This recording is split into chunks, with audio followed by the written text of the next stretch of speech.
All right. Good morning, everyone. Welcome to Fasting Space. So nice to have you here. Can you believe it? It is the start of December. We are heading down the home stretch toward 2026. Are you excited? I am so excited. Did you have a good Thanksgiving? I hope so. Did you make it through? Did you have a great experience? Pat is here. Good morning. Says, up 3, but down 8 total. So happy, back on track. Challenge accepted. I love it. All right. So, challenge, December weight loss challenge. That's my theme of the day. If you would like to lose weight in December, this is the place. I would encourage you to tune in, stick with me here. I'll tell you, on average, December is the month when the most people gain the most weight here in the States anyway.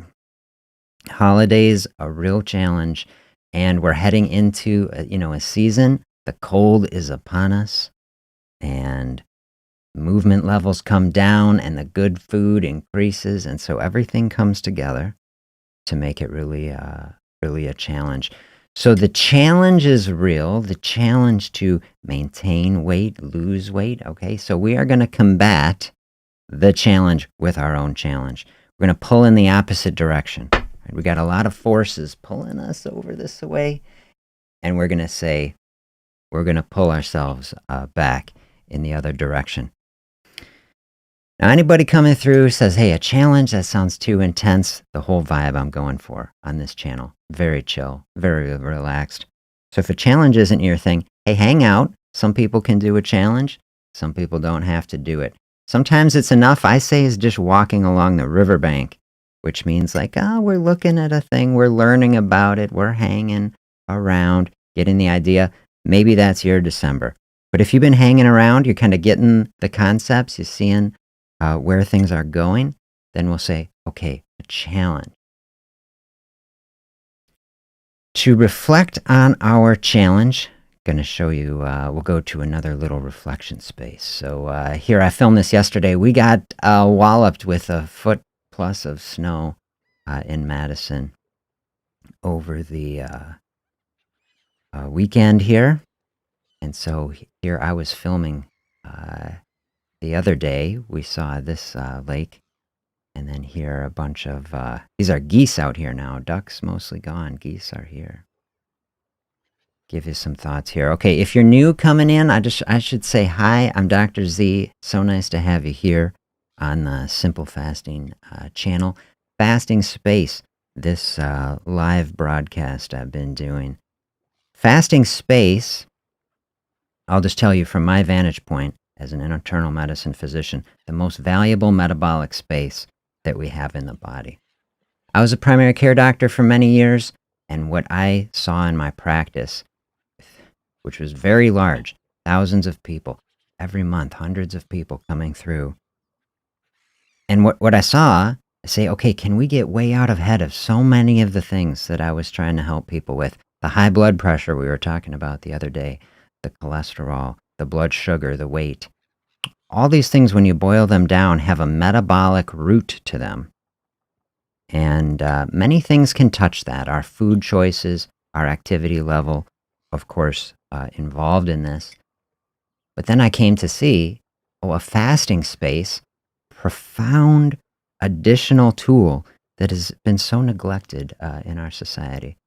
And so I have been on a personal journey myself, moving toward fasting, both personally to do it and understand it, which has been a great blessing to me personally, and then expanding the ability of this process to help as many people as possible.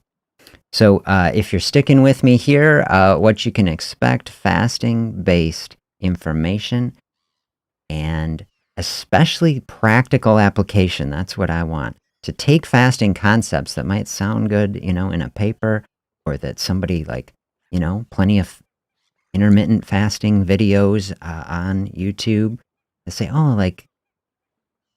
just do it, and it's so easy, and it can just everything will be great. And so, sometimes that can be the case, and I don't want to uh, undersell it in any way because it is very profound.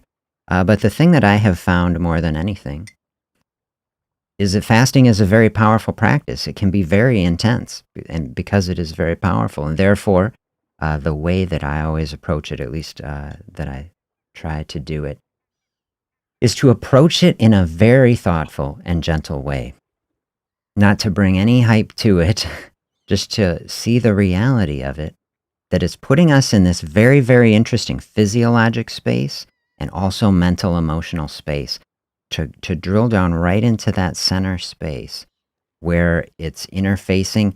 How trained is the body at accessing stored energy out of the body fat? And then we can mirror that in our life emotionally. What is our relationship with food? Fasting giving us a mirror to reflect on this. How much are we using food to deal with emotional stress and boredom and other things? And how much are we using it for our core needs of the body? And then how do we balance this? Fasting to me about bringing so many things into balance, physically, emotionally. So that's where we're going. We are seeing ourselves on a journey, recognizing that a journey of health is a lifelong process. And when we start seeing it in this bigger fashion, take the pressure off the situation and finding joy on the journey. That's what I want the most. Okay, if we're on a journey, we can't develop any kind of mindset that is like, you know what, I'm going to be happy when. And when we start saying something like that is setting up a lot of bad psychology that actually makes it difficult to get to the goal, the destination. We want to be on a lifelong path of health. Say there doesn't have to be a next thing. Maybe you're coming in, I know I've talked, to so many people. It's always hard to start something new. Maybe you have started many new things in the past and then they don't kind of work out. And then so you say, oh, to invest, my time into something new, to start again. It always feels like if you don't do that, then you don't risk being disappointed in something. And so I really respect that. That's a big barrier to ever starting something new or changing. What I want to tell you about the path, if you're embarking on it now, some people continuing on the path, anybody new coming in, take a big deep breath. Realize I have a very long-term focus. I like to have a long-term focus, takes the pressure off things, helps the body more than anything ease into a practice. The body strengthens. A big thing I will talk to you about is that fasting is another pathway to bring strength and resilience into the body. This is something that I really want people to see. I think in our culture, we have a real misunderstanding of a fasting space.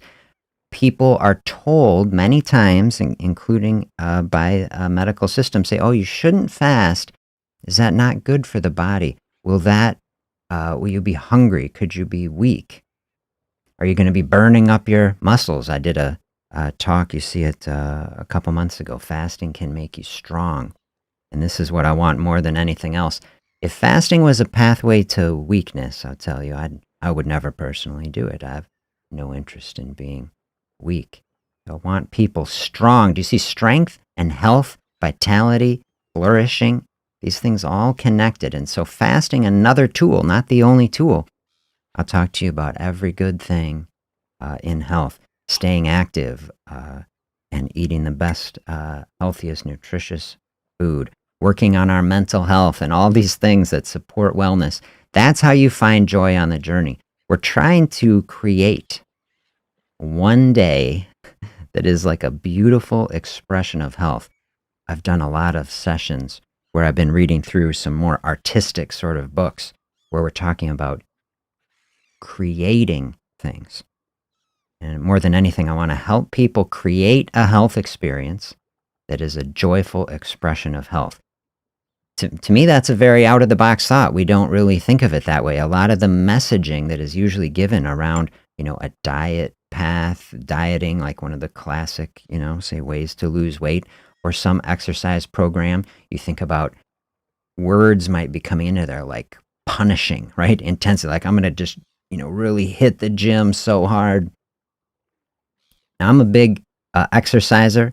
I'm a runner, amongst other things, and getting psyched up for some cross country skiing with the snow.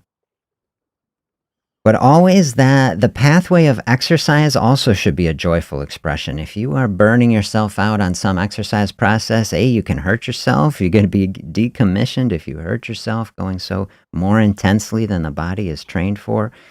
And you emotionally hurt yourself just as much by diving into a process that you're not really resonating, with your being, with the spirit. So as we're sitting in this space, then say, okay, joy on the journey. When you're finding that, then the days become enjoyable. Then the processes, instead of taking away from our mental health, they're building our mental health. That's what we want. Building our capital, the mental capital. We want to be experiencing greater and greater capacity to make the types of decisions that we want that are bringing us along our journey. This is one of the things that can make change difficult. Is like we've got limited bandwidth up here.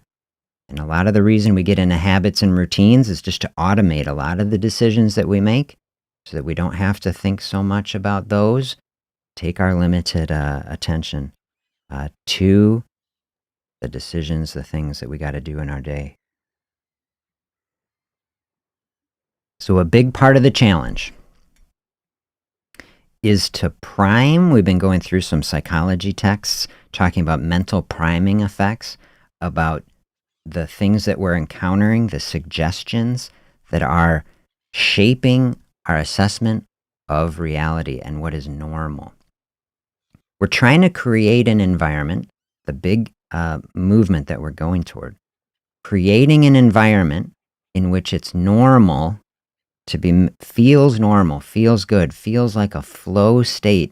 The space we're trying to get to, a space without struggle, where we can just flow in the direction of our goal. Sometimes I have used the analogy here on our lake like a sailboat. We want that wind to be blowing us in that direction. And so I'm going to give you 2 quotes today to try to center this on our challenge. Kind of set the sail, set the rudder, set the intention. And I like this kind of juxtaposing 2 quotes like I've been doing.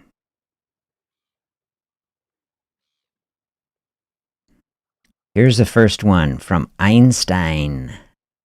We could do worse, I think. If you want to live a happy life, tie it to a goal, not to people and not to things. Albert Einstein. So I really liked this quote, and I think this is a really thoughtful thing. If we're embarking on a challenge, and we've said we want joy on the journey, we want to be, get a vision of yourself here through December.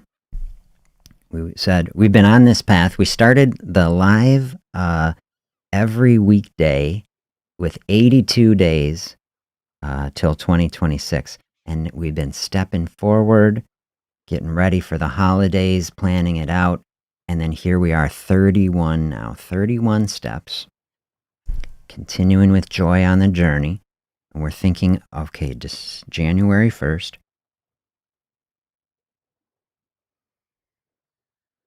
What is going to bring deep joy, meaning, satisfaction to our life on January 1st, where we can look back and be saying like, hey, I really accomplished something.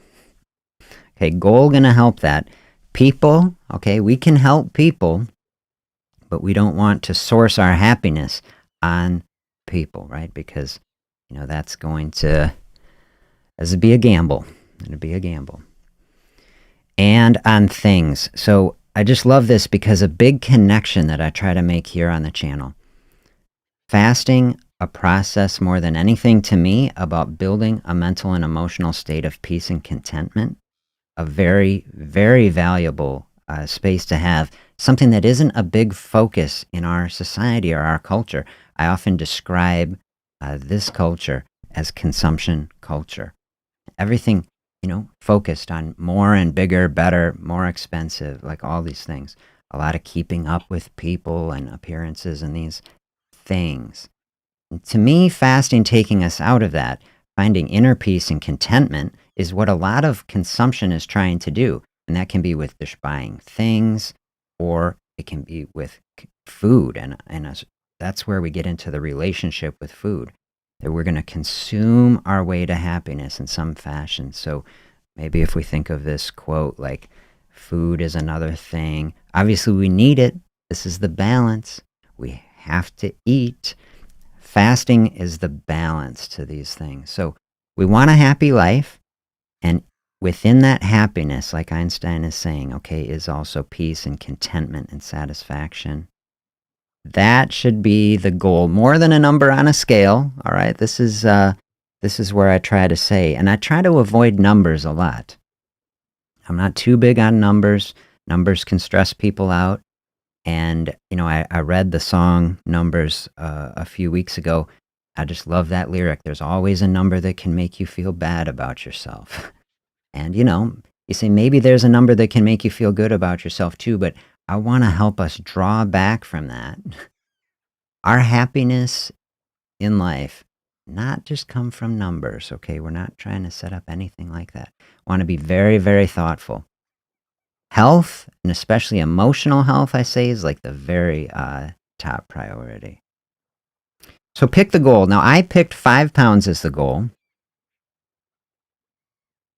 intentionally for a couple reasons.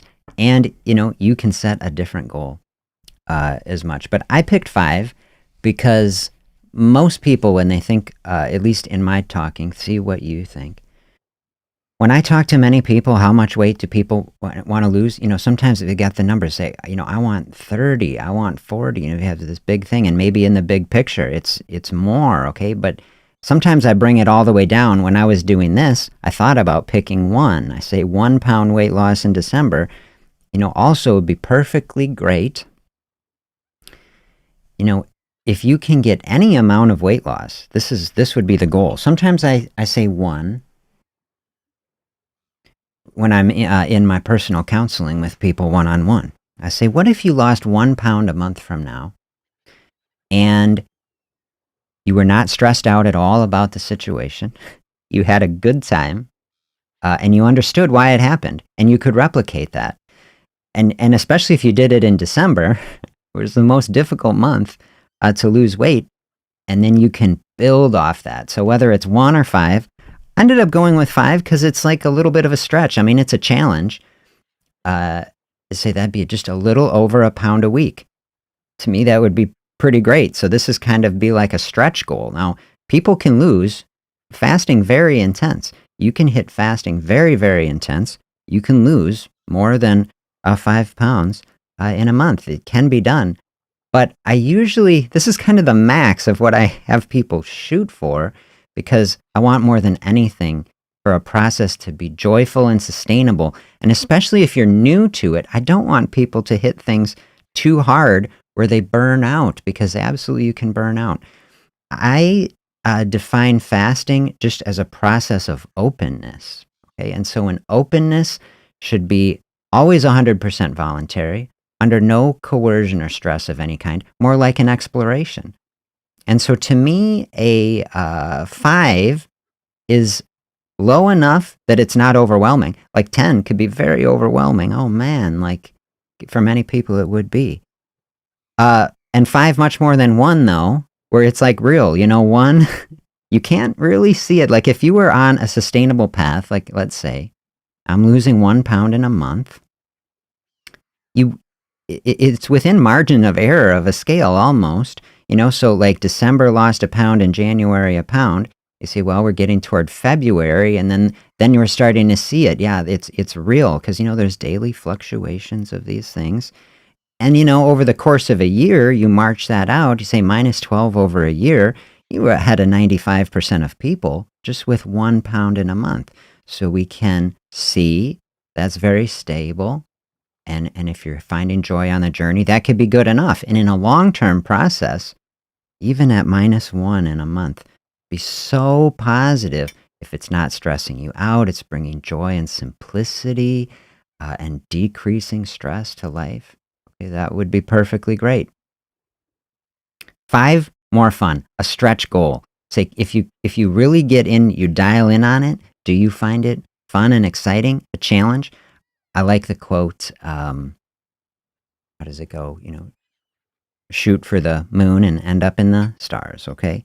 So, if you shoot for a 5, like we said, we got forces pulling us in one direction, we're creating some forces pulling us in the other direction. If you set out on a -5 goal and you end up neutral by the end of December, see, that would also be a win. So nobody has to feel bad for not, hitting any target you set for. Say, this is a tool trying to give us inspiration and encouragement. A goal to bring happiness, like Einstein says, not a goal to bring stress or burden of any kind, if you see what I'm saying. But if you really are going to dial in on 5, this is a sort of thing. The rudder on the sailboat. Here, let's look at this next quote to compare with Einstein. So this one I liked. Without goals and plans to reach them, you are like a ship that has set sail with no destination. Really love that quote. That's kind of, when I found that one, I was like, oh, this sounds like the type of thing I say, where we're trying to get in the flow with the sailboat, set the rudder in the right direction. And so to me, a goal is like, this is where we're going, setting the sailboat in a way. We're trying to catch the wind and flow in a direction. So to me, I love these two quotes together. Say, finding the goal, and then also the plan. Like, if, say, I have a goal but no plan, no functional plan that works, that can be a very, very frustrating place. And so, I definitely want to flow into that place today to say, okay, we've got a challenge.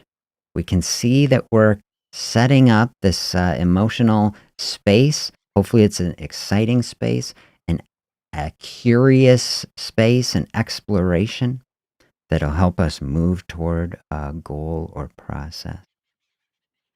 Keep us on track. So many distractions in a holiday space, so much food, so much stuff that maybe isn't, so healthy, isn't going to take us in a direction. Here is something you can hang on to. A challenge, a goal, something you can talk about. Say, I am on a weight loss challenge, something to keep yourself accountable. If you really want to move toward it, say, how am I going to keep myself on track when our sailboat is like we're sailing through, like, this rough waters, right? You say, all my family coming over, everybody sending me cookies and things. This is a real challenging space. That's rough waters in our sailboat. The challenge can keep us on course. If you say, hey, if I really want to hit my goal, what is the actual path to do it? So let's dive in and do some thinking about it. There is not one path, and I think this is a thing that is can be frustrating for people with a weight loss process of any kind. And people know this, right? There's different paths to lose weight. Some people say, I want to exercise my way to weight loss, which can be done. And it can especially be done if you have the energy, ambition, and desire to do it, and you don't get hurt. I've met a lot of people who say maintaining the weight for a long time, the exercise path only. They say, I got to keep exercising because I don't want to stop eating. I know a lot of people like that. And that can work for a long time until the motivation fades or the injury happens. And then we're still at this place where it's like the relationship with food has not been dialed into balance, and then it can be a very difficult space. My preferred pathway, say we look at all the tools. We got the exercise path. Love it. Very good. We got our healthy eating path, something we want our challenge to really dial in on. How do we balance the very, very positive aspects and abilities of food to help us connect with other people and enjoy an experience, especially a holiday? I hope you were able to do that over Thanksgiving. Like, we have to have that, and then we have to have like the core nutrition. So that's another dial. And then here's the fasting dial. So we got these 3 dials, and really there's like the other dial of just our whole mental health experience. Sometimes I say maybe the path we need to walk down first, dealing with some other, trauma, emotional issue. We did a session, a deep session on that the other day. The most important question in weight loss, which might be, getting to the deep emotional issues. Go check that one out. Which I see, if I start talking about that, then I'll dive off on that the whole time. The fasting dial is where I have people start, because to me it's the base layer. It's the most stable. You want to exercise yourself to weight loss? I'm all for it. If that's your calling, okay, takes a lot of work, a lot of work. A pound of body fat, 3,500 calories in 1 pound of body fat. Body fat is energy for life. It's power for the body. And so often we look at it and we say, I don't like this. This is not a good thing. We have anger and resentment about it because it can be so difficult to get rid of. We don't look at it from the other side, which is to say that the body cares for us. There's another huge message I want to communicate on the channel. Body is not broken, even though it can feel that way. It is contributed by the fact that the medical system labels obesity as a disease, creates this experience of being broken. If someone tells you you're diseased, like, that is just, you internalize that. And I've just come to see that so many people try, from the medical establishment, is trying to be thoughtful. I don't have any anger or resentment toward anyone trying to do that. Trying to reduce stigma around weight issues is something I'm very in favor of. I very, very much am. To me, the most kind, compassionate, and medically accurate and helpful way to do that is to recognize that body fat is a natural part of the body, that the body loves and cares for us. It is encountering more energy than it needs, and it has stored that energy to try to help us, to take something that is difficult, that it didn't need, and turn it around into a resource that can help protect us and give us energy. When we've done some sessions, like I did that one, The Hidden History of Obesity, about, we get back into deep history before the Industrial Revolution. You start to look at the experience of being a human being on this planet and the great difficulty and how much of our ancestors struggling on the brink of starvation. Like we talked about the Thanksgiving story, and pilgrims, people that came, and a large majority of them died in the first year, starving to death. And so here we're coming into Thanksgiving, finding the abundance of food. We talk about the incredible abundance of food that we have now in this society. We find immense gratitude that we are not in such a difficult situation, at least collectively. Recognize that even in this land and time of immense abundance, so many people struggling with food insecurity even now. Try to open up a space in that fasting space. To me, fasting about openness, one of the things that it can be open to is just open to the struggle of our fellow human beings, both historically and now, right here in our communities. And so as we get into that space, fasting space, this would be a pathway to really dial in on the direction that we're going. Like I was saying, okay, base layer, we're taking all this history, all this context, and saying within that, okay, body fat is energy for life. It's specifically for the times in life where we have run out of other food. And this is the very, very great difficulty that we have with dieting in our culture. Dieting, tell me your experience, be so frustrating for so many people because it sets up some really, really perverse psychological situations. I describe dieting, classic dieting, as lose weight by continuing to eat all the time. And when you look at it that way, you start to realize, like, oh, like here's a really difficult situation that we're putting the body in. Body has stored body fat for us to power the body in the absence of food. That's the whole thing, so that we don't starve, like as we get into this deep history. Body has basically an open-ended time frame on that. Body, as you can know, it will save body fat for decades. Is like, what if 7 years from now is, when the famine strikes? That's what the body is thinking. What if a decade from now, the brutal winter is happening and we're going to need this? The body can save it for us. And then we have the perspective. We say, well, I want this gone now. I want this gone by next month. And then the way our society approaches that is to say, well, calorie restrict without fasting, meaning food is always coming in, but there's no fasting space. And so the body looks at that and says, well, this doesn't make sense. We're not getting enough calories to meet our metabolic needs, but there's always food around here. And hormonally, that's keeping our insulin level raised. Insulin telling the body you can't access the body fat. So now the body is in a rock and a hard place. It's like, oh, we're not quite getting enough energy, no fasting space. This is what can lead our metabolism to slow down. And this is why people can plateau for so long in weight loss processes without losing any weight. And it can be so frustrating on multiple levels to say, hey, I've cut my diet way back. I'm doing this dieting space.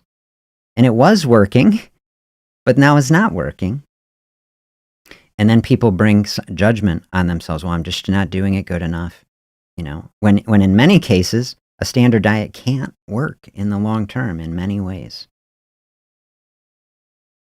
And the other way it sets up a difficult situation is people love to eat meals. Eating meals, one of the most enjoyable things that we do. I hope you had a great Thanksgiving meal or 3, like just the most enjoyable way to connect with friends, family.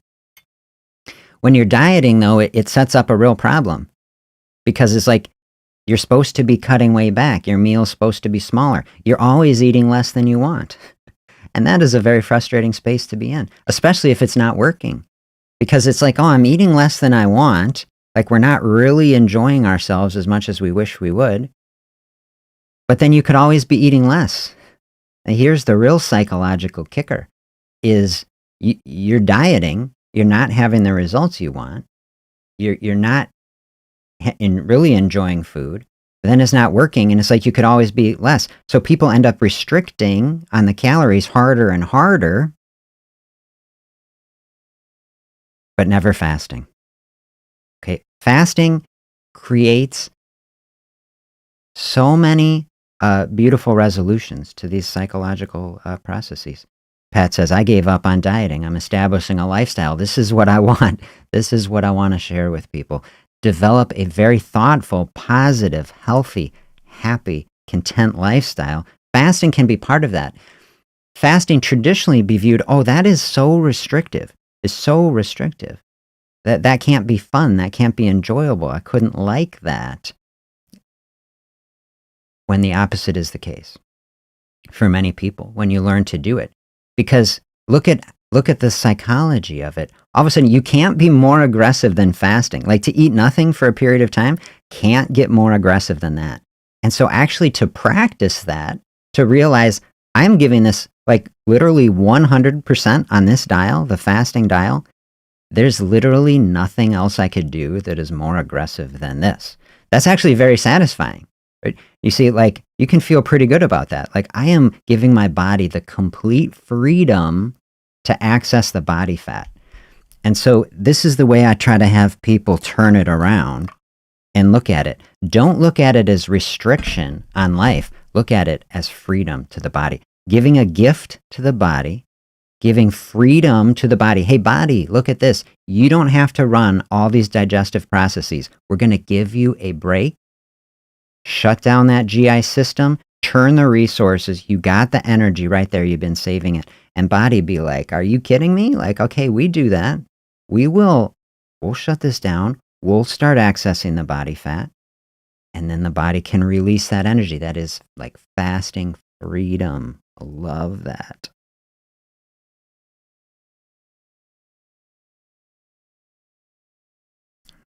No way I'll give up enjoying some specific food. Absolutely. And why should you have to? Like, this is what I say. Fasting is a process that can bring balance to our eating. And this is what we want. We want to be able to enjoy food, have it in its proper place, and have practices that balance this out. And especially the fasting practice without having to work so hard at it. This is why I consider fasting the base layer, because it does not take any physical work to do. And in fact, it frees up a lot of work, less shopping, less cooking, less cleaning, okay, in an open space. And so when you bring down that intensity, you come to see like, oh, hunger is a hormonal process controlled in large measure, not genetically, not that we are just programmed to be hungry in some certain way, but by our habits and patterns, and that these can change over time, not instantly, but over the course of weeks to maybe months, depending on the person.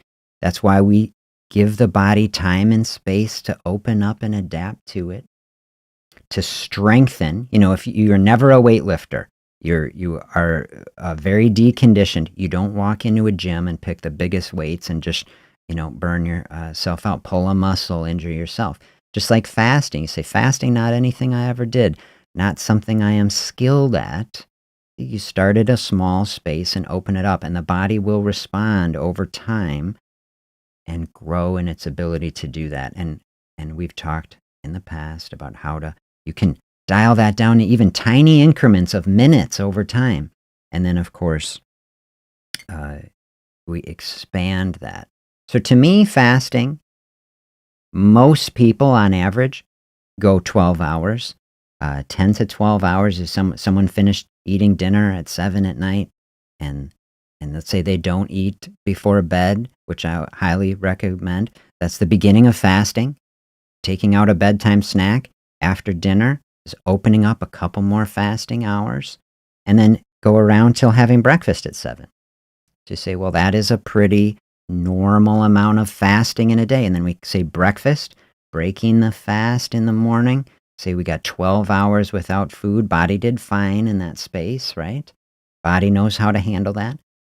So the lowest barrier to entry to fasting for most people is to extend that fasting interval in the morning. You can extend it on both ends. If you're having a bedtime snack, fasting to start can be just as simple as getting late eating out of your life and opening up some more space on the back end. Maybe that's the easiest. Someone say, oh, it'd be very difficult to change breakfast time, but I've got some late eating, so maybe we dial that out. Yes, it's taking calories out, and yes, that matters. That is important.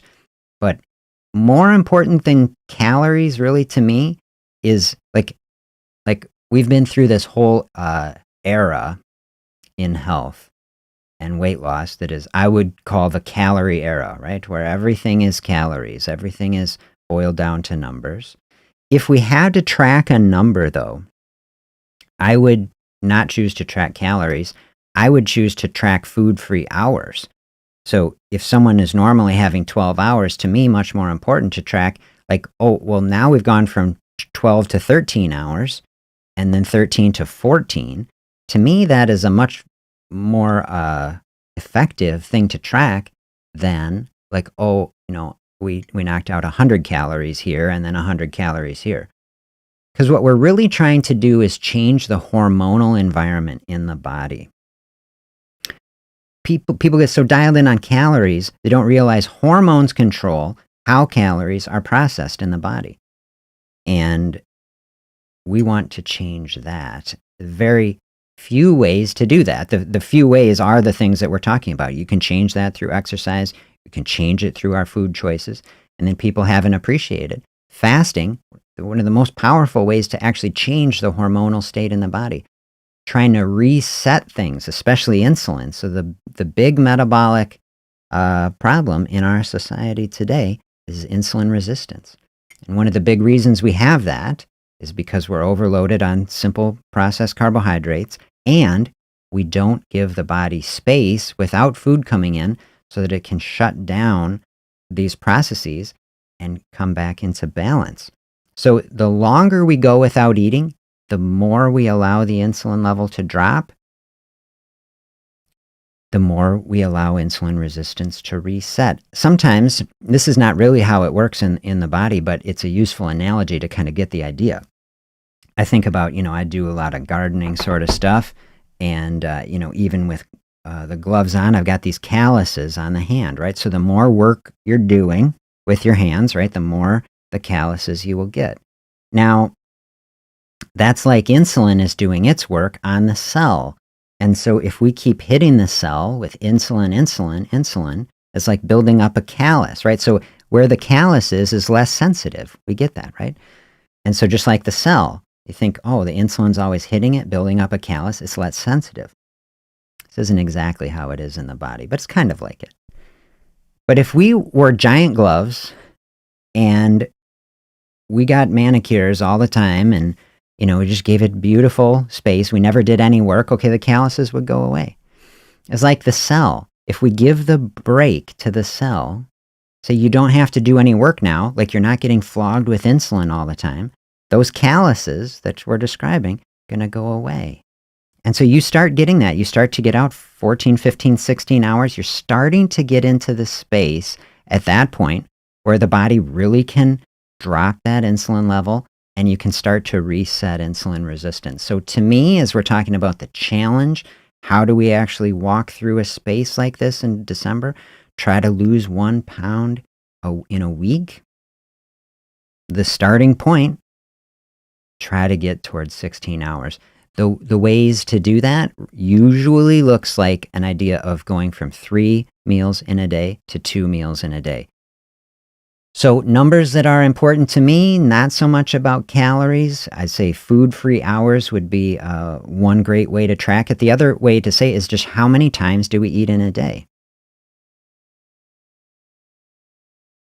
A lot of people eating 3, 4, 5, 6, 7 times in a day. And so I'd say that would be like meals and snacks.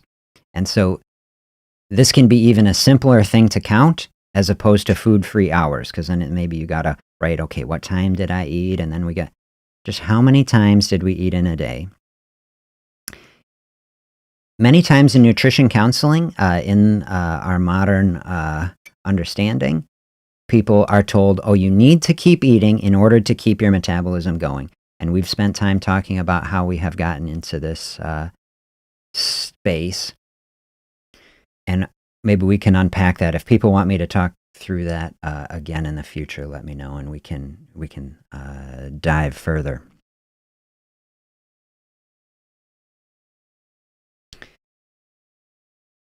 But reducing the number of times we're eating. I'll tell you, it's very hard to follow standard recommendations. Keep eating all the time to keep your metabolism going. It's very hard to eat less when you're eating more times.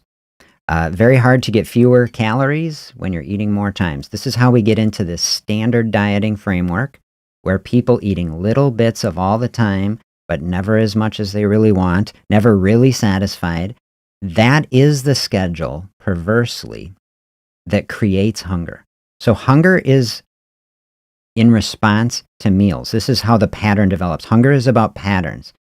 And what Pat says here, eating on the same schedule every day has been the most helpful. And I would say I completely agree. And many people experience that. And the reason for that is that hunger is based on patterns.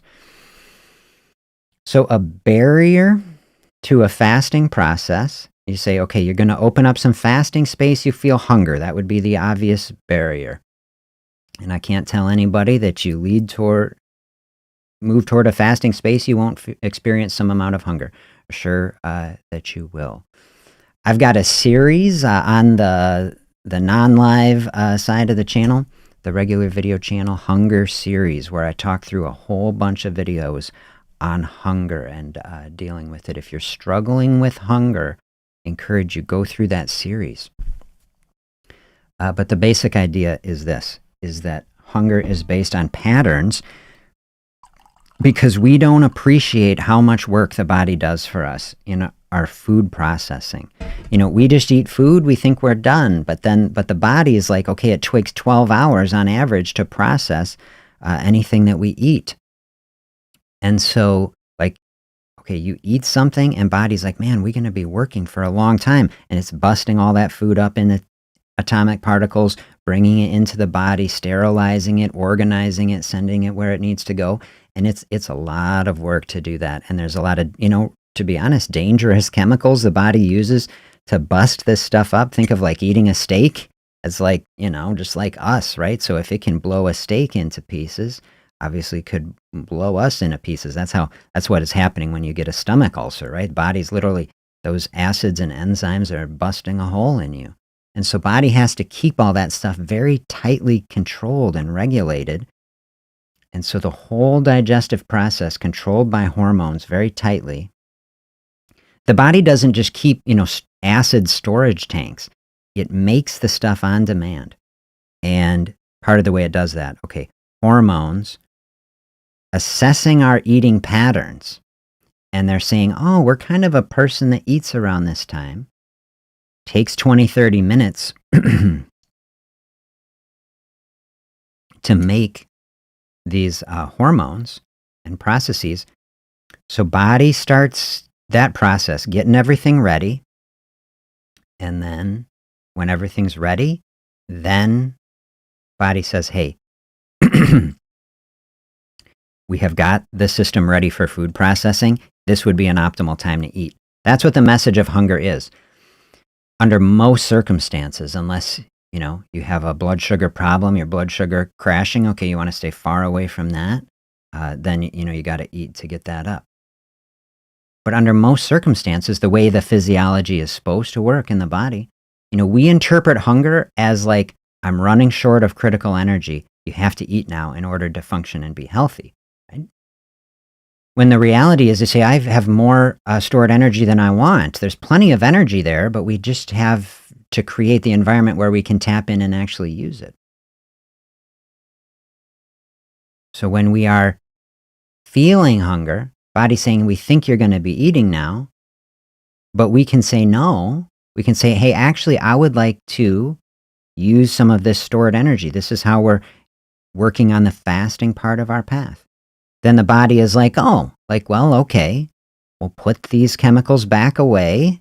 And then that is the doorway into the body, releasing the energy. Say, what is the key that unlocks the metabolism? What is the key that opens up the door to body fat so that we can just use it and we're not fighting against the body?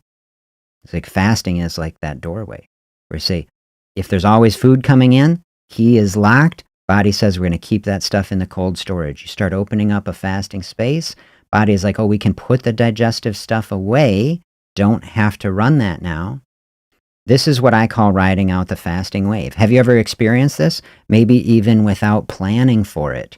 In our society, people not often just going on a fasting path. It's kind of, you got to have a little different mindset to be able to lean into it. Most people do it accidentally. Say, oh, I was prevented from doing it. I got busy with 20 different things at work and I was going to eat lunch, but then this meeting and this thing happened and this thing. And then all of a sudden it was 3:00 and then I never ate. And most people experience something like that on occasion. And at that point, they're no longer hungry. Like you get to 3:00, but you're not hungry. See, because it's not fitting the pattern. If you had not been distracted, if you had not been overwhelmed with 20 different things, and you had sat there at noon, you would have gotten hungry. Those hormones came out, they were there, but other things took priority. And so then what you see in a space like that is like, oh, this is a very interesting experience, actually. Here I was in a flow state. I was just working where my mind was on a different level, right outside of time. That's the flow state. We kind of lose our connection with time a little bit. All these lesser priorities kind of floated away. And that just shows you, like, oh, I floated through that space. I didn't actually need the energy. Like, if you had not been in that state, you would have eaten lunch and you wouldn't have thought about it. Okay. But actually, then the pattern, you got out of it. You were fine. You didn't need the energy after all. And then you're going to get hungry again at dinner, right? Because then you're going to get back in that pattern. And this is what Pat is going to, like, saying a lifestyle where I'm just a person that eats at these times. This is what can totally structure in the process. When we're talking about fasting freedom, right, about giving freedom to the body to access the energy, the other side of that we're talking about is freedom from hunger. People say, well, the barrier to access to fasting is feeling hungry. Okay. True. But then the paradox of it is that the process of actually gaining control over hunger, fasting is basically training the body. We eat at these times. This is why you say, well, is it a discipline? Is it a regimen? These are words that I don't resonate with from a standpoint of anything that puts pressure on people. But when you see it as this is the process that gains control over it, that gives freedom from hunger, that limits hunger, then you can start to see it as very positive. When we realize, oh, I'm not forcing some arbitrary structure on the body. I'm giving my body a scaffolding to operate off of that actually works with the goals that we're having. So for most people, the way that it works best to start fasting is to fast in the morning, because most people say, if I could grab a cup of black coffee, very pleasant and no calories, keeps me in a pure fasting space, caffeine, a natural appetite suppressant. Say, hey, I can float through a morning with just coffee and feel pretty pleasant. I often call coffee contentment in a cup. What we're trying to do in a fasting space, right? More than anything, just find contentment without food for a space. Or at least tolerate it. If the goal is contentment, like just to make it through it, say I'm not perfectly content, but it's, we are using fasting aids. Coffee, a big fasting aid, could be tea, just water. I've got a fasting aids video. Other fasting aids. Use a crutch, help train your body in that space. The first time's always the most difficult to open up any amount of fasting space. Say someone is like, oh, I have been doing a 16-8 for a long time. If you're super new, okay, people say 16-8 is like 8 hours of eating, 16 hours without food. That's basically like, a brunch or a lunch and a dinner, depending on when you time it, gives you a eating window of 6 to 8 hours. Pat says, I find I can schedule hunger to happen during times I'm most able to tolerate it. This has taken time to build. Yes, exactly. This is the thing. I love that. That is really, really a nice practice. Schedule the hunger. When can you tolerate it? What are the practices that help you get through it and use it? That's a training program, just like any athletic process. Say, I'm going to go to the gym. I'm going to train myself to be stronger in this domain. People even understand that. You say, oh, it's like, I got to do some work on that area. Here is a different type of work. Fasting, not a physical work, mental or emotional work that we train ourselves to do, but it is physical in the body too. It's just, the body has to do it. We don't consciously do the work. As we open up the fasting space, the body is doing the process to say, hey, like, look, we got this fasting space here. We haven't built out the pathways to easily access this energy. And the more we practice it, the more the body will respond, build out those pathways. So part of the reason that fasting gets easier over time, like Pat says, that takes time to build the practice, is that the body changes and adapts. It gets better at it. It gets stronger. It gets better able to access the stored energy. So if you think about a weight loss process, what really is it? It's a program of helping the body to get better at accessing the energy. And then by some means, right, we're using that energy. Either we're exercising it out, exercise, exercise, burn up the energy. We're opening up a space. The body's always using energy, even just sitting in a room. I always tell people with fasting, you got to walk before you can run, and then you've got to be able to sit before you can walk. So just to sit in a space, body's like a furnace. It's 98 degrees in here, it's 70 degrees out here, you know. So it's always running, and we want to be using that energy. So as we're setting out, okay, a challenge. Open up enough space between these dials. I say start with the fasting process. Maybe that's getting to 16 hours, you know, eating at 10 and then 6. Maybe we tighten that up, 2 meals, noon and 6. We can keep that process going. The tighter you make the windows between 2 meals, the more space you open up on the other side. So even with the same amount of calories, you have a more powerful effect by opening up a greater space. And then eventually you can merge that into 1 meal. And so 1 meal a day eating doesn't have to be every day. Could be every day, called OMAD, 1 meal a day eating. Very, very powerful weight loss process. Opening up more and more space, eating 1 meal, then you're doubling up the effect, because will you eat less calories in 1 meal than in 2? Almost undoubtedly, almost undoubtedly. But then we're opening up a huge amount of food-free space where we're changing the hormonal structure. So those are the 2 places I have people work the most. What I call simple fasting is basically those 2 things. Can include the very edge of simple fasting, opening up a whole fasting day, and we can talk about that. Once you open up like a multi-day fasting, to me that heads out of simple fasting. That's like advanced fasting, which also has incredible benefits in the body. But I try to just focus on this simple end, because that's, you get the most bang for your buck out of this process. Once people are in a space where they're like, I can handle some amount of fasting, that's like the base layer. Then we're adding in. That often helps the second dial, which is like our food choices. Okay, if we are opening up more food-free space and we've got all that space locked down, say, hey, I'm just not eating anything in that period. All the decisions are made. We got our eating window. It simplifies things so much. It's like when we're eating all the time, like when there's no structure or frame to it, it's like we could be eating like, you know, a breakfast and then a snack, and a snack could happen multiple times, and a lunch and a dinner and more snacks and other things. Is like there's so many decision points that you have to make, a healthy thing, an unhealthy thing, a treat, or something better, okay? Think how much simplicity we bring to the process. Say, I eat a meal at this time. We got to make that decision of what we're going to eat. I eat a meal at this time. We make that decision.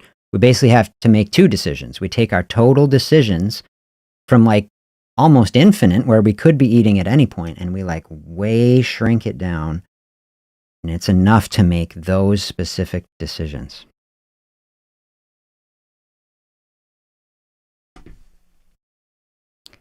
Greatly simplify things, greatly bring the pressure down. Doing OMAD until Thanksgiving, but this week I'm allowing myself 2 meals and then a meal and a snack, and getting back to OMAD next week.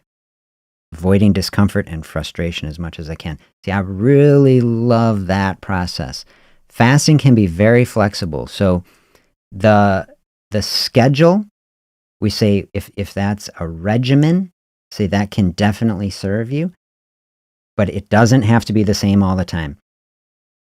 You want to lean into things harder, leaning into an OMAD process for a while, then you back off around a holiday. Totally a great way to do it. And then here you build it back up, you know, 1 meal plus snack, heading back toward OMAD. This is the balance.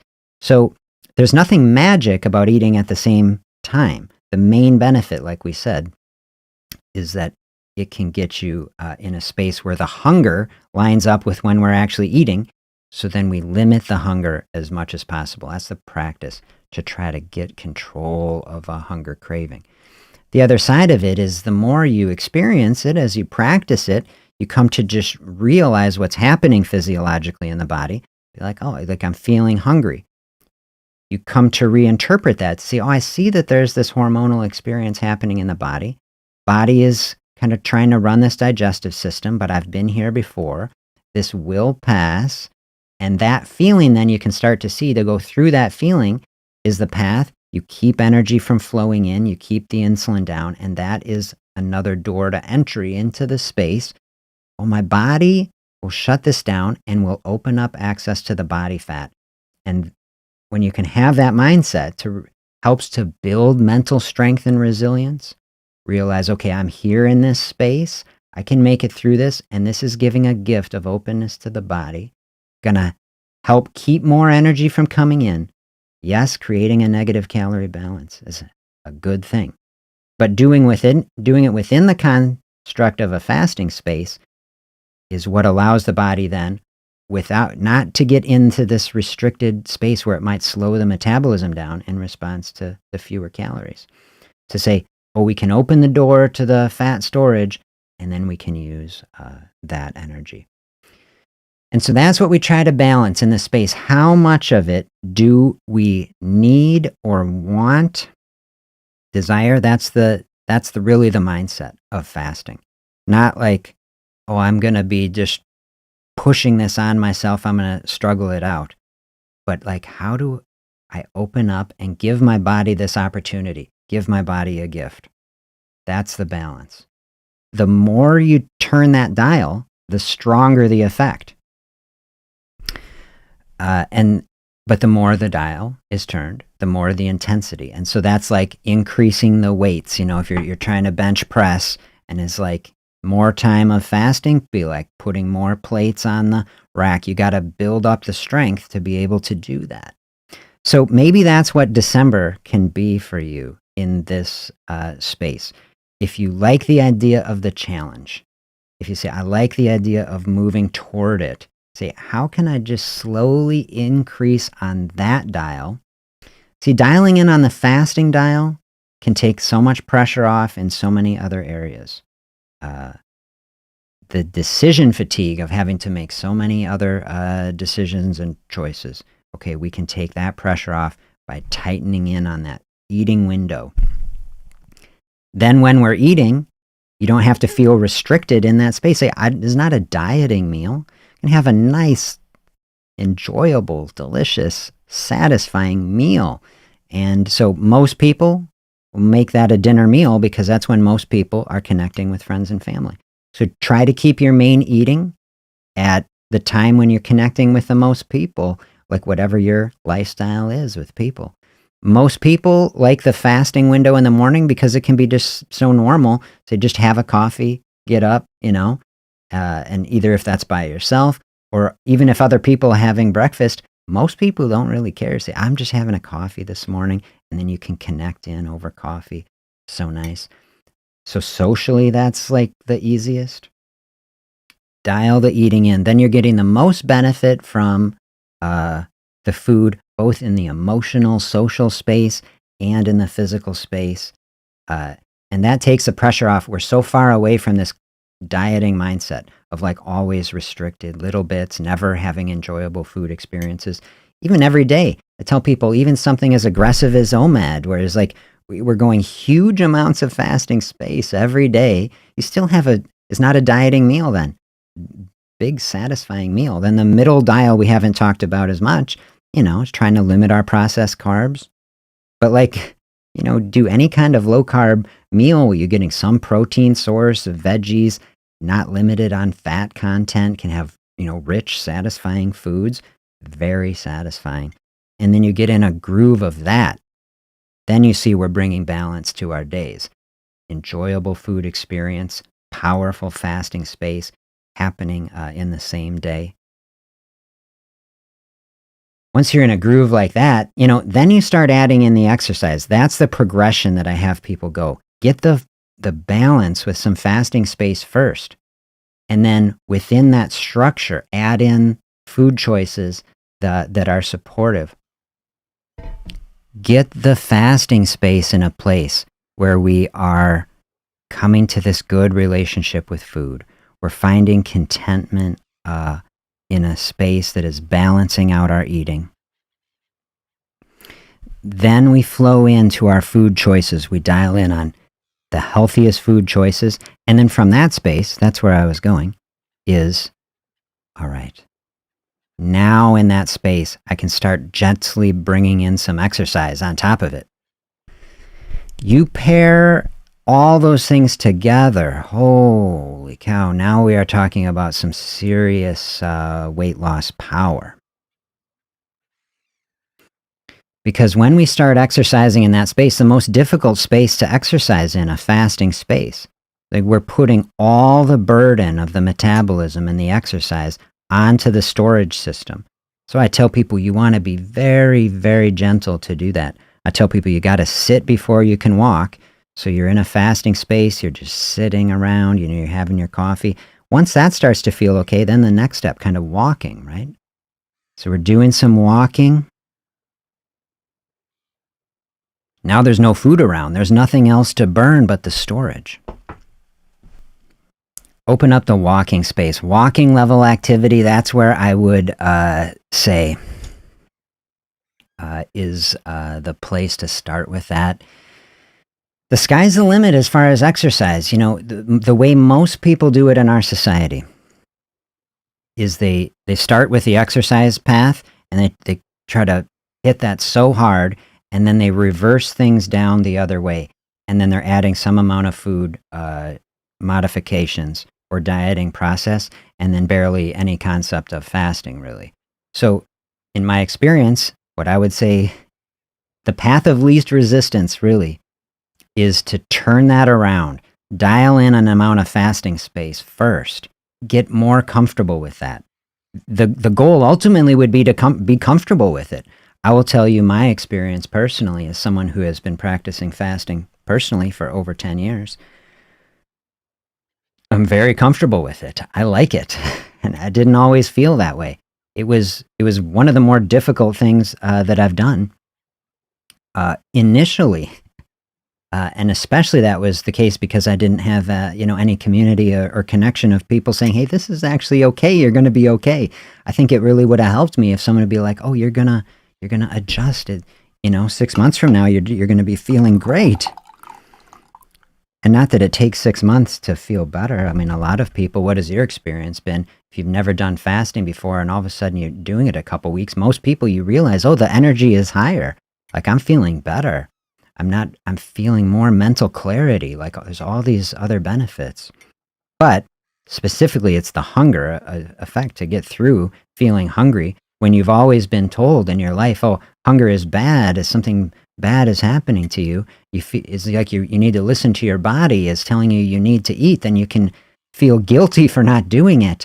And then I'm like, oh, am I doing something bad? You kind of got to do your own work to get through that and realize, no, like I can see this is actually giving a gift to the body. This is okay.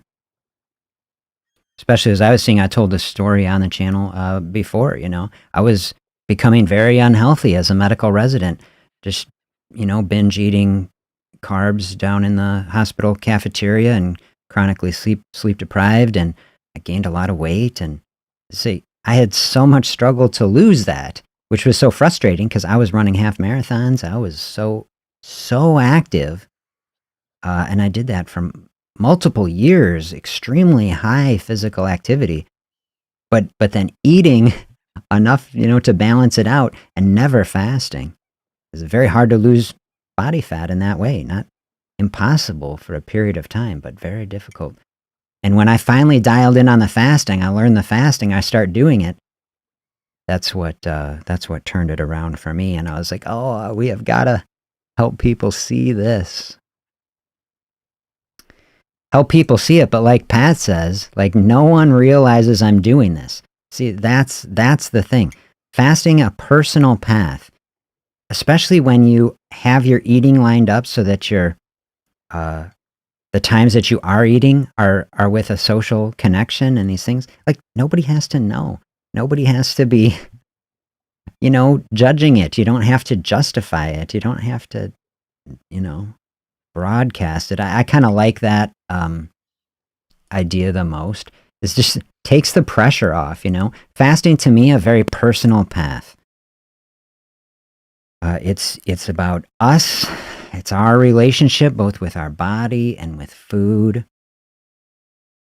Doesn't matter what other people think. It doesn't matter if other people think this is a good idea or not. It's like, is this bringing benefit to my life? Is this helping to bring my eating into a place that I feel good about, that I'm enjoying, and it's balancing out the health? Do I see every day we're taking a step toward the goal, and it can be just a tiny step each day. And so if we're trying to lose a pound a week, a little bit more than a pound a week in the next 31 days, and we say, well, a couple of those days are like Christmas holidays, so we try to make those kind of preservation days. We say, are there 29 opportunities to lose weight and a couple to like maintain, or something, or paths can go like this. You say, probably going to go upswing a little bit over a couple holidays, that's fine, but then we use a fasting space on the other side, like here is a dip, and then it was like a positive, and then a dip. That's sort of the thing that is mirroring the intensity of the fasting we're bringing toward it. Just recognizing, okay, that's the path over the next 31 days, so that we can have our little party on New Year's and say, hey, I just gave this a really great effort, and then here's been the experience. And to be honest, whatever happens, somebody gained weight over the course of December, you say, okay, the challenge didn't work, nobody judging themselves. Say, look, we're all having a human experience here. We're on a journey, and we're going to learn from it. One of the puzzles, I did a session the other day, weight loss, clues to the weight loss puzzle. Like we're all trying to solve our individual experience, like our way of being in the world that helps us to flow through this experience in a healthy and positive way. So we learn from it. Whatever happens, what I hope you learn, and what I do my best to help you learn, I'm going to be here every weekday, is like, hey, here's a way where I flowed through a space and I had a great time. I had great connections with family and food, and balanced it out in a way where I lost weight through it, going toward my goal. And so then we're starting 2026. Most people, I think, do you think it's fair to say, wake up on January 1st and they're like, oh God, like we got to dive in on a New Year's resolution, right? And then they don't know what they're going to do, and they go online and they start searching, and maybe they join a gym, which most people are going to be burned out on by March, is just how it honestly works. Some small part don't, and they stick with it, and bless them. And I want every good thing for them. But we say we're going to be in a totally different place. Be like, I've been hanging out with Dr. Z in fasting space, and look at this experience we had in December. It's been totally different than other Decembers. I enjoyed food. I didn't stress about it, and we balance it out. I've already lost weight, and then I'm going to be dialing in. I got a stack of books that are like really going to get us in a great mindset for making 2026 awesome. And that's what I want. We're going to build on it. So whether, one of my favorite quotes, preservation is progress. You float through December neutral, totally fine. How much fun is it going to be though? To get to January 1st, you'd be like, I lost weight in December and I had a good time. I was like, we're going to be locked and loaded to just really rock it in January and beyond for sure. I have a family member that is a nursing instructor. She would be worried about an eating disorder. Yeah, that is like a real situation. And I have interacted literally with hundreds and hundreds of people who are in a situation like that. And I've interacted on the other side of it with the nursing instructor. When I was at the university, I had hundreds and hundreds of people in my weight management practice specifically. I still have that in my personal consulting practice, which is smaller now, thankfully. And then my primary care practice, thousands of patients I had. And so I get in people on a fasting path. And the number of times it circles back around from healthcare practitioners is saying, oh, the fasting, this is not good. You can't have a person doing that. And it always comes from a good place.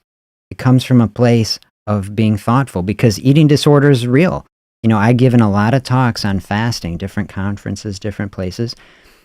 And so just within that space, eating disorder is prevalent in society of many different kinds. Anorexia, bulimia, binge eating disorder. These are very, very difficult situations. Especially anorexia. There'll be someone in the audience who has suffered and struggled with that.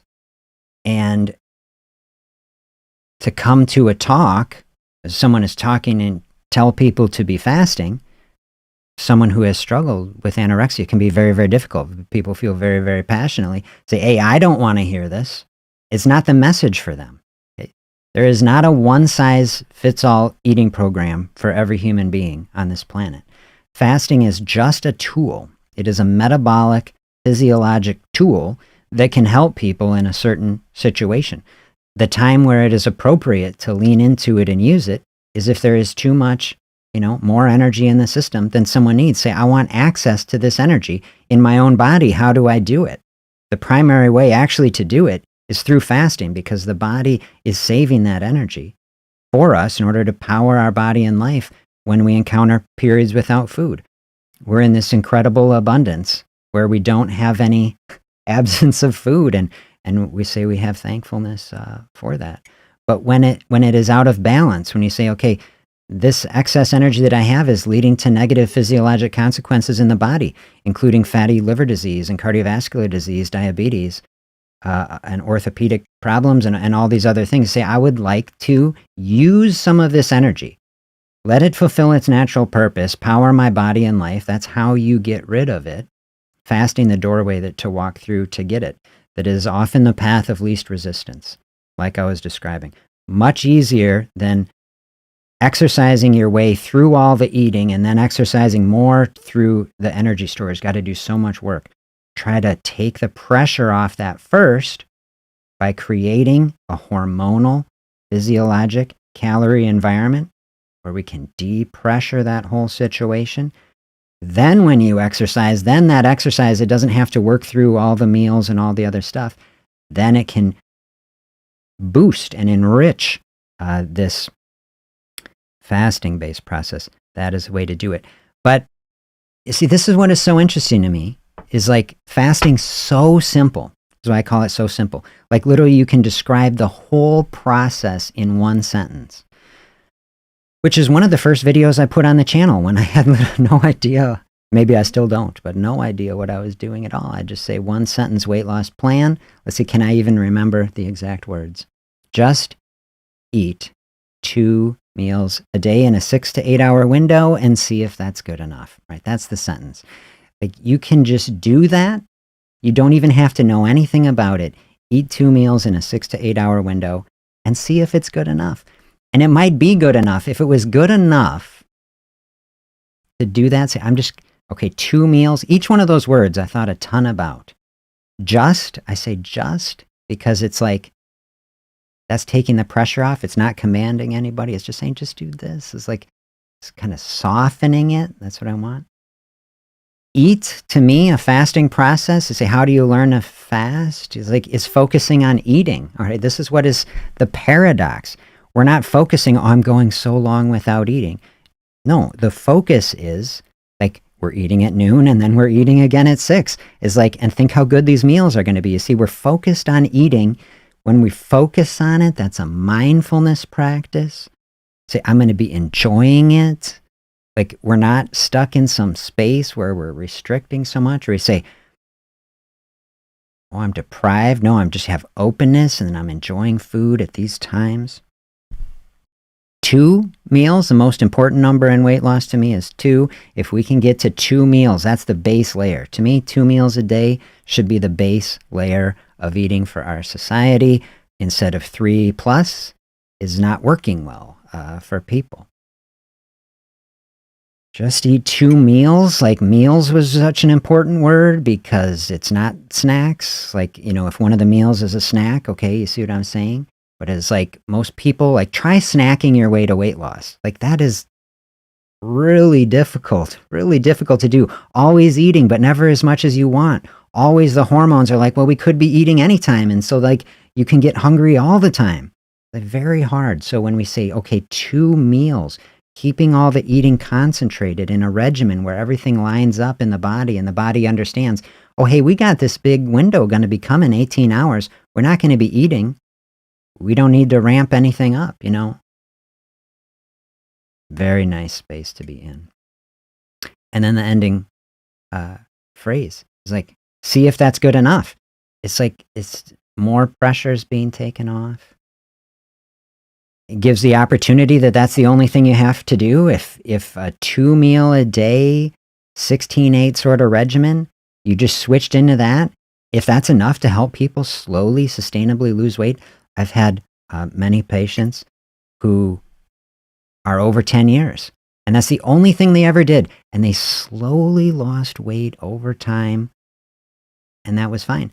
And then if you say if it's not good enough, it's like, well, you can work on it. You know, you can increase the intensity as desired and tolerated. Have a goal, getting into some OMAD sort of space. That will increase that. So one sentence, we can literally say one sentence that encompasses most of an effective fasting-based weight loss plan. You know, but then we can also sit here for an hour or probably 2 or 3 and really dive in on it. And to me, this is the beauty of it, like the profound nature of it, is it's so simple that it can be encompassed in one sentence.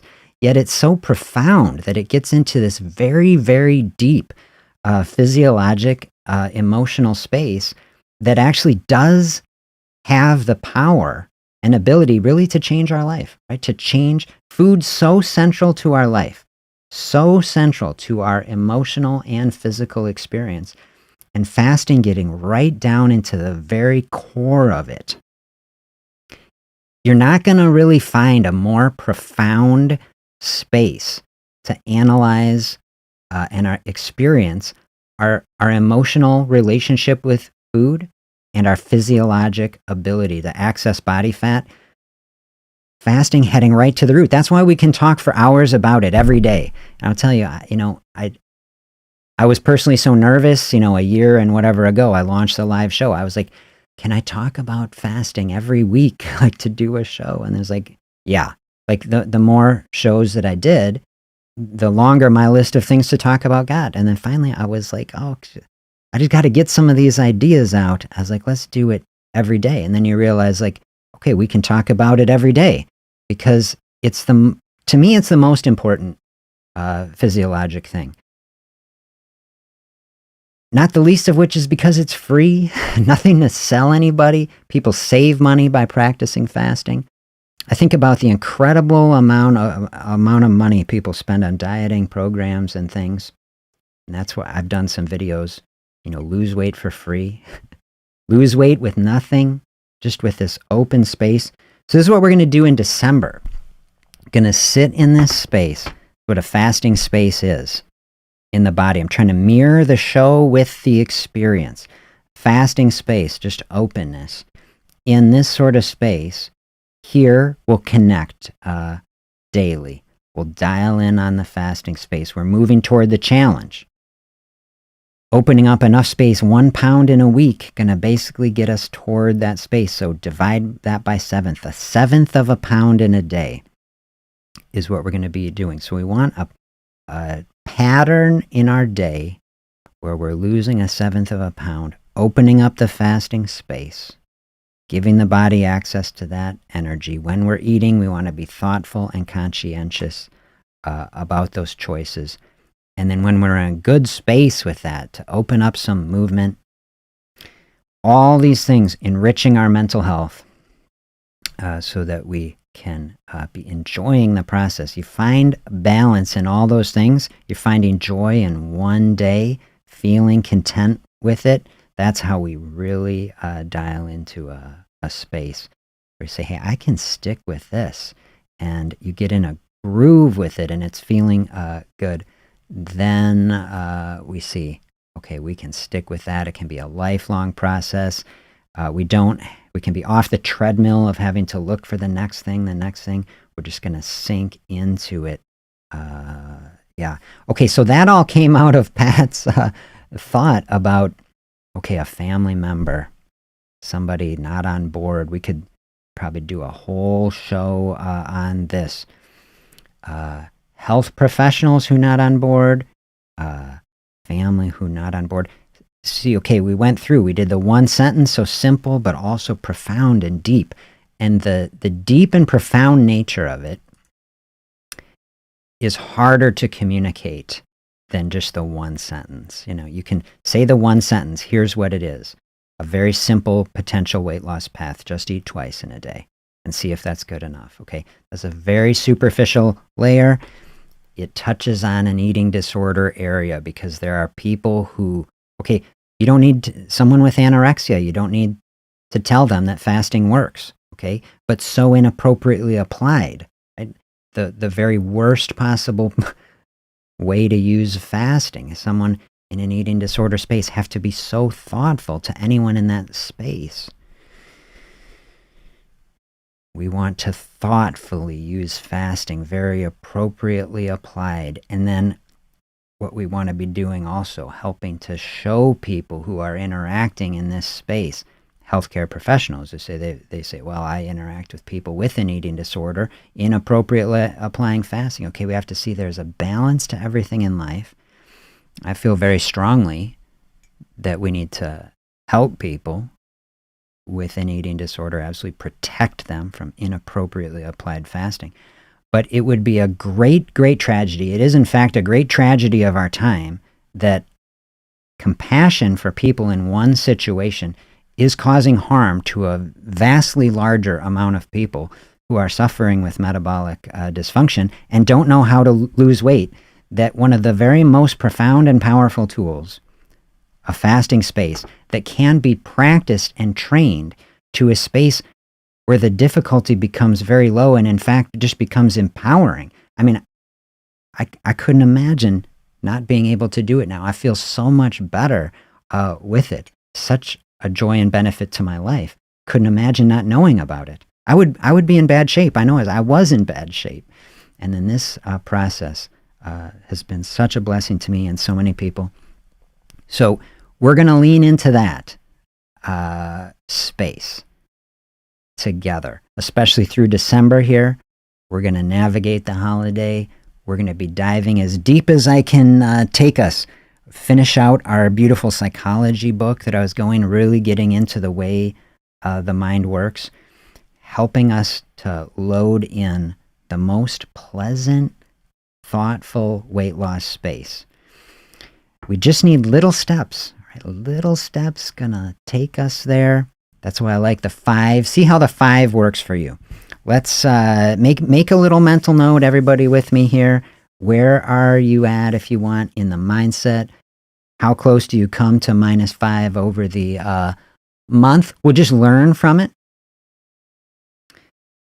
Really gonna love having you with me on these days. Start our days out centered in a really thoughtful, powerful space. You know, my experience at the university running a large weight management program, you know, I get scheduled in these slots, you know, every 20 minutes or so. And one at a time, a person is like, and I can only see people max every 3 months. So I get one opportunity, 20 minutes with a person to try to share enough, you know, ideas of weight loss to say that by the time I see them back in 3 months, like it'll be better. And I felt like there has got to be a better way to do this. I was like, really what people need is like, we just need so much more time to dial in the mindset. And I was like, I wish I could work with people every day. This is where we're going toward with this channel. It's like, because like every day we should be priming ourselves, every day learning and deepening our appreciation and understanding so that we can dive deeper and practice and you know, because it's not easy. I tell people always, it's not easy fasting. I didn't call this process easy fasting. I call it simple fasting. Simple, but not always easy. But the goal is to make it as easy as possible. The way to make it as easy as possible is to approach it thoughtfully, gently, learn and practice so that we grow in our ability to do that. That's what we'd be doing every day for the rest of December. Hopefully that gets us to -5 and beyond, or whatever it is. Whatever the answer is, we're going to learn from it, grow, and having this mindset now is going to set us up for really, really good things in 2026. Really nice to have you here. I hope you all have a great day, and I'll be back here tomorrow with more thinking. We stepping together toward 2026 together. Have a great day, everybody.